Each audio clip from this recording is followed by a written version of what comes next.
The main judgment clearly explains why the court is better placed to deal with the issue when a proper application is before it and all the interested parties shall have put forward their versions.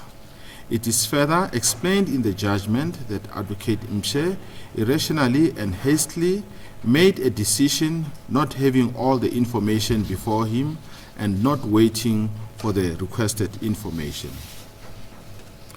The court, in its judgment under the heading Rationality of the Decision and Abuse of the Process Doctrine, clearly dealt with the issue raised in the third, fourth, and fifth grounds in the applicant's application. It is not necessary to regurgitate what is said in the judgment, it being clear on these aspects.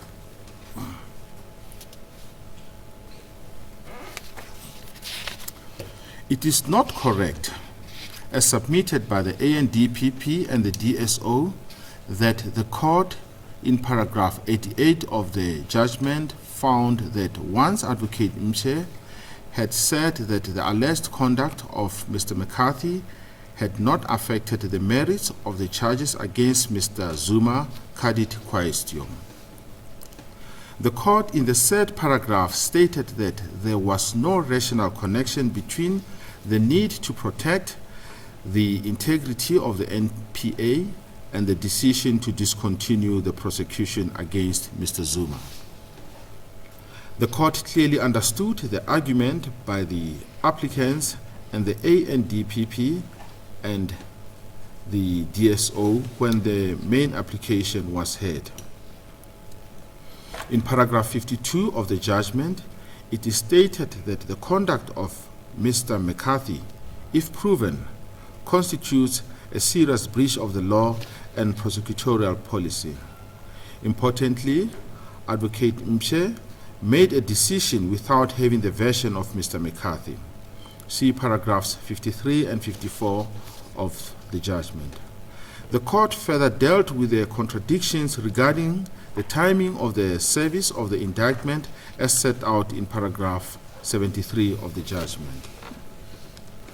The opinion of Mr. Hofmeyr is just that and not a fact, as the applicants seek to elevate it as such. The test mentioned in the Plascon Evans Paint case was properly considered and applied in the main judgment. Mr. Hofmeyr's statement that Mr. McCarthy and Mr. Nguga had actively abused the NPA to discredit Mr. Zuma and that the motive was political cannot be regarded as a fact and binding.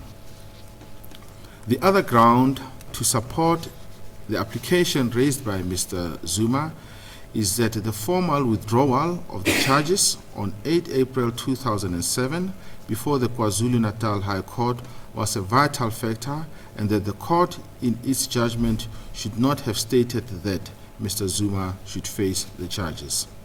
In our view, the withdrawal of the charges against Mr. Zuma was not an acquittal. Such withdrawal does not nullify the decision to prosecute should Mr. Mche's decision be set aside. The said withdrawal cannot be regarded as a factor to stop Mr. Zuma to face the charges. The court had no obligation to make an order that the matter should be referred back to the NDPP for reconsideration as submitted by the applicants. In the NDPP versus Freedom Under Law case, Brand J.A. said the following, I quote, "The setting aside of a withdrawal of criminal charges and the disciplinary proceedings has the effect that the charges and the proceedings are automatically reinstated, and it is for the executive authorities to deal with them," unquote. The ground raised by the applicants that the court has breached the separation of powers is without merit. The Supreme Court of Appeal in the full case has clearly and correctly pronounced that courts should refrain from handing down orders directing the prosecution as to the execution of their functions. Such measures would encroach on the terrain of the executive branch of the state. This court has cited the SCA's decision in its main judgment and has throughout been mindful of what has been decided by the SCA. Mr. Zuma's counsel further contends that the court should have considered referring the matter back to the prosecution. That would have resulted in the breach of the separation of power doctrine. There was thus no need to make any order regarding what the NDPP should do. In our view, the issues of law concerning the grounds of review and the separation of powers doctrine have been considered and settled by the SCA in their judgments, which are referred to in the main judgment. There is thus no legal issue arising out of the main judgment which requires consideration by the SCA.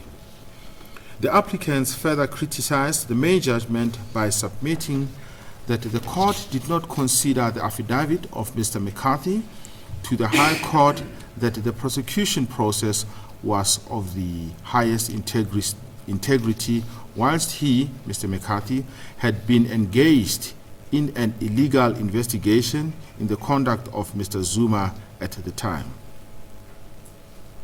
The submission disregards the fact that when Advocate Mse made the decision to discontinue the prosecution, did not mention it. The submission was made when the main application was argued, and we did consider it. The court, in adjudicating the matter, did take into consideration what the SCA found in the Pharmaceutical Manufacturers Association of South Africa case. The court clearly stated in the main judgment that Advocate Mche's decision to terminate the process due to the alleged abuse or manipulation of the prosecution process was irrational. It was submitted on behalf of Mr. Zuma in the heads of argument in paragraph 7.5 that the decision to charge Mr. Sheikh only should be regarded as irrational. We fail to understand the relevance of this submission because Mr. Sheikh's conviction was confirmed by the highest court. Furthermore, Mr. Sheikh's issue was not mentioned by Advocate Mse when he took,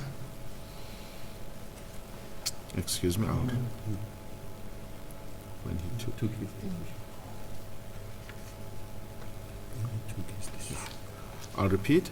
Furthermore, Mr. Sheikh's issue was not mentioned by Advocate Mse when he took his decision, and same cannot therefore be a reason for his decision not to prosecute. There is no merit on this ground. Mr. Zuma, in paragraph 7.6 of his heads of argument, submitted as follows, I quote, "On the evidence, Mr. Mse did not act overcome, in bracket sick, emotional, nor was he pressured," unquote. Crucially, the third respondent further alleged that emotional people often take impeccable decisions. Mr. Hofmeyer clearly stated in his affidavit that Advocate Mse was angry at the time when he took the decision to discontinue the prosecution. We are of the view that the applicants have also raised irrelevant and non-meritorious factors to try and support their contention and arguments that there are other factors to be considered. The Superior Court Act has raised the bar for granting leave to appeal in the Mount Shivau Trust, Shivau spelled C-H-E-V-A-U-X, trust case. Bertelsmann J. held as follows, I quote, "It is clear that the threshold for granting leave to appeal against a judgment of a high court has been raised in the new Act. The former test whether leave to appeal should be granted was a reasonable prospect that another court might come to a different conclusion. See Van Heerden versus Conrad and others, 1985, Volume 2, SA 342T at 343H. The use of the word would in the new statute indicates a measure of certainty that another court will differ from the court whose judgment is sought to be appealed against," unquote. The applicants are not challenging the orders granted by the court, but they extracted and misinterpreted the following undermentioned sentences in the main judgment to formulate grounds of appeal.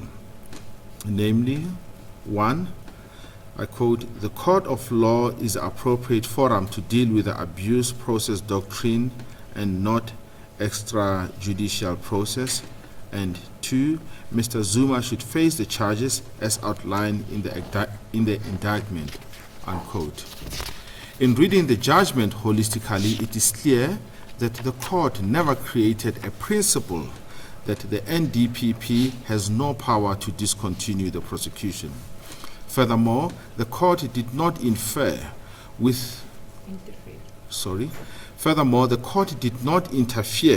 with the separation of powers principle and did not order or direct that the NDPP must continue with the prosecution.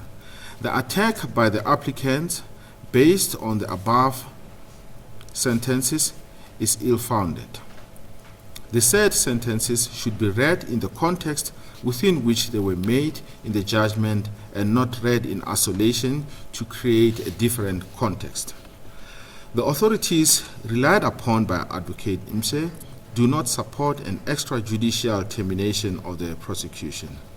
Advocate Imse relied on English case law and Hong Kong case law, which did not support his decision not to prosecute. Importantly, the said authorities, the circumstances of the case, and the advice that the NPA received from their senior counsel supported that the abuse of process should be dealt with by the court. Advocate Imche's decision was carefully considered by this court. The alleged conduct of Mr. McCarthy was not brushed off by the court, hence it is stated in the main judgment that should the allegations be proved, that the conduct of Mr. McCarthy stands to be censured. When the court deals with an application for leave to appeal, leave may only be given if we are of the opinion that appeal would have reasonable prospects of success or if there are some other compelling reasons. In our view, there are no novel legal issues raised in the matter. The respondents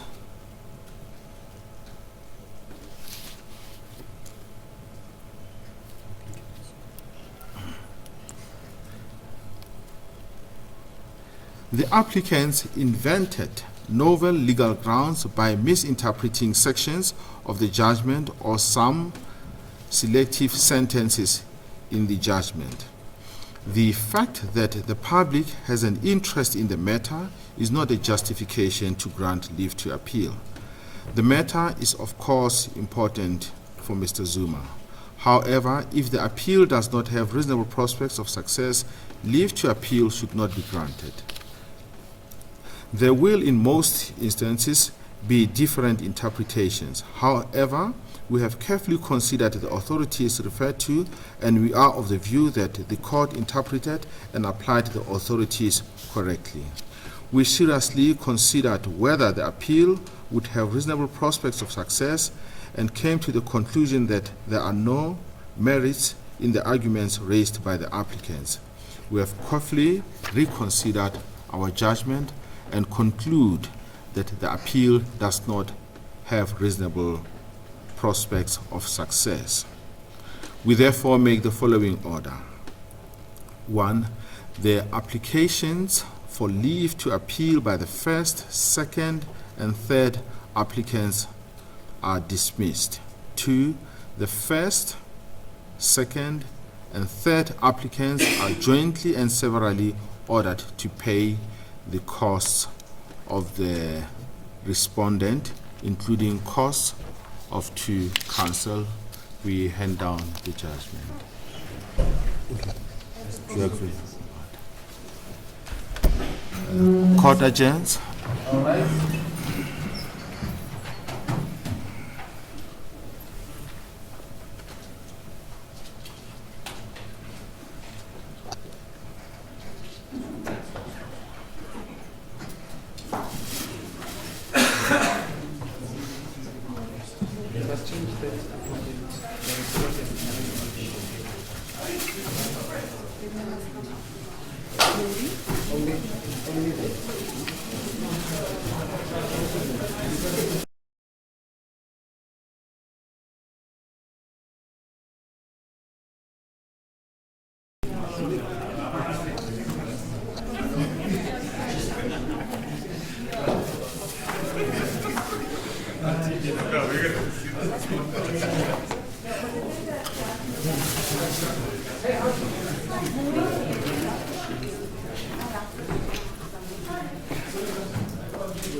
Applications for leave to appeal by the first, second, and third applicants are dismissed.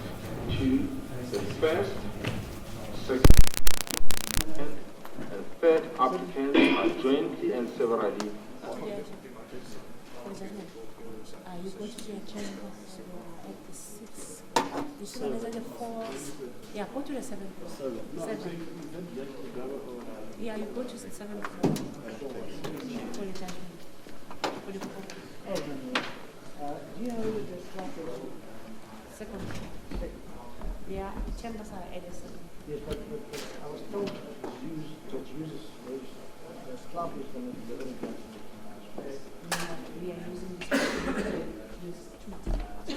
They usually use 2.